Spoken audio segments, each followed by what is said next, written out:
Guys, Hi guys, how are you? Saturday again, market Saturday day. again. We've been to the markets and here we are for the weekend. We got some food here. We got the usual winter stuff.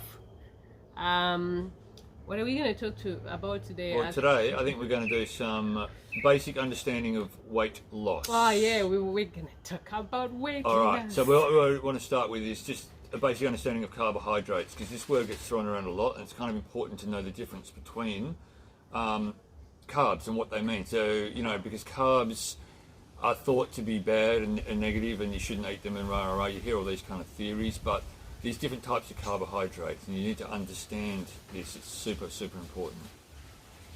So if we look at what we bought this morning, refined carbs and, grain foods, bread, pasta, rice, that kind of thing, these things get converted into sugar very easily in the body and stored as fat. So everything on the table we've got here more or less is a carbohydrate of some description. But you can't just say all carbs are bad and you shouldn't eat them, because, the tomato, the corn, the celery, the pumpkin, passion fruit, all of this is carbohydrate. Yeah. But it has a very different effect on the body. So, having a gram of cabbage is not like having a gram of bread, white bread as well. And it's kind of important to understand that. This you will convert into fat very easily and store it easily. This, you're not going to do that because there's more fibre in, and it just works very differently on the body. Yeah, but our bodies are different. They don't function the same way, so Bodies are different. how does that work? I think I store fat more than other people that I know, and I can't compete with any other person. I think my body. How does that work? Well, I mean, there's differences with genes, and genes run in families, but it's important to understand that you might have the gene and, your family might be bigger and easier to store fat. It doesn't mean that that's your fate and your destiny. What controls the gene is the environment, and that is nutrition. So if if you're from the genealogy, if we use us as an example, I'm a much thinner person and I struggle to put on weight and store fat because that's how my body functions. And, a lot of African people... Yeah, but is that from your family? Yeah, it is. It is from your part. family, It is or part. is it from? Because when you say African people, do you mean white people are not as skinny, or? No, I mean, you can get that because you've got very thin African people and you've got very obese white people. So it's more about the way that your genes are running. It's not about whether you're black or white or Chinese or whatever. Yeah. But, you tend to see that in families, that thinner people tend to, be thinner throughout the families, and bigger people have those genes, which basically means if you make the wrong dietary choices, and you're putting too much carb into your body that then gets converted into fat, that can be a bit of an issue, because some people are much better at converting that carbohydrate into fat than other people. And even within families you see discrepancies. Some people are good at doing it, some people are not good at doing it. So you've got to kind of understand a little bit about how your body works and be realistic about that. Yeah. Does the body store fat from nutrition, from the food we eat? No, it doesn't. Because I think if I eat lots of, that's what I think anyway. If I eat lots of avocado, because it's a fatty food, then I'm gonna be fat. Yeah, and this is a really badly understood part of human nutrition.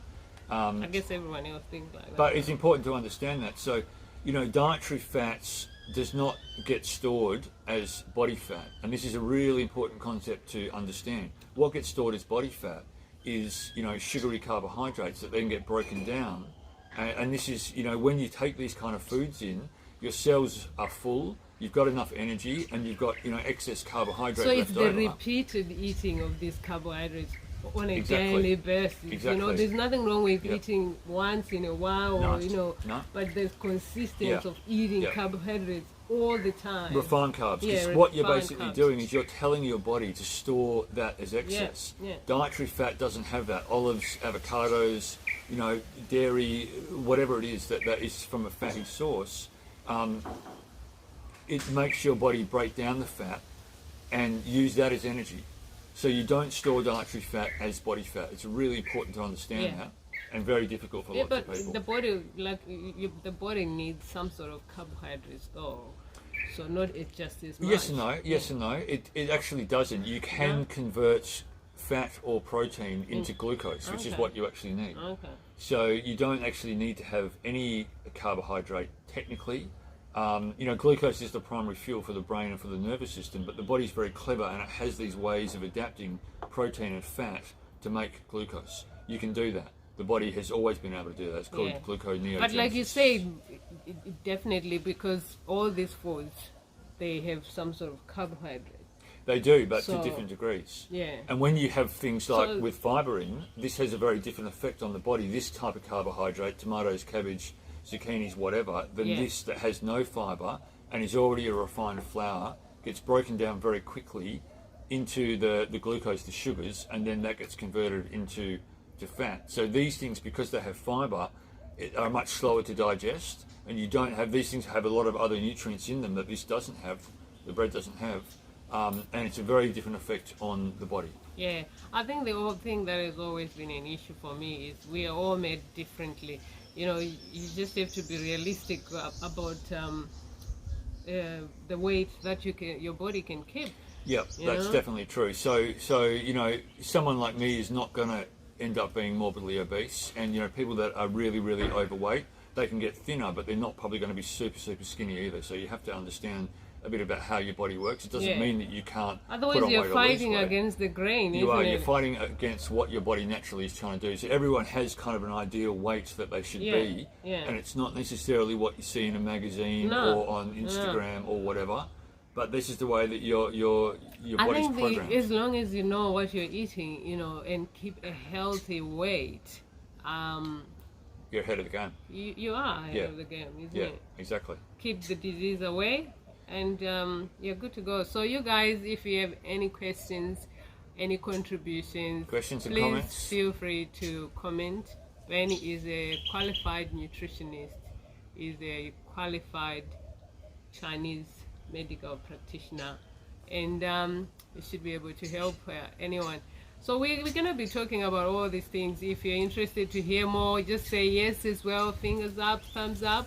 Questions, if you shoot them to us, we'll do videos on answering those questions if we get enough people asking. Of course. That's fine. This is a big topic. We're probably going to do a few of these videos, but this is just a basic introduction to carbohydrates.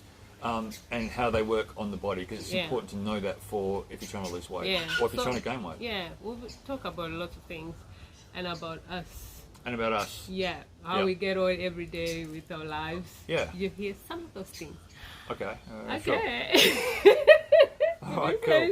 Yeah, whatever, that's fine. All right. Thank All right. you guys. Have a good Thank you weekend. for tuning in. Bye.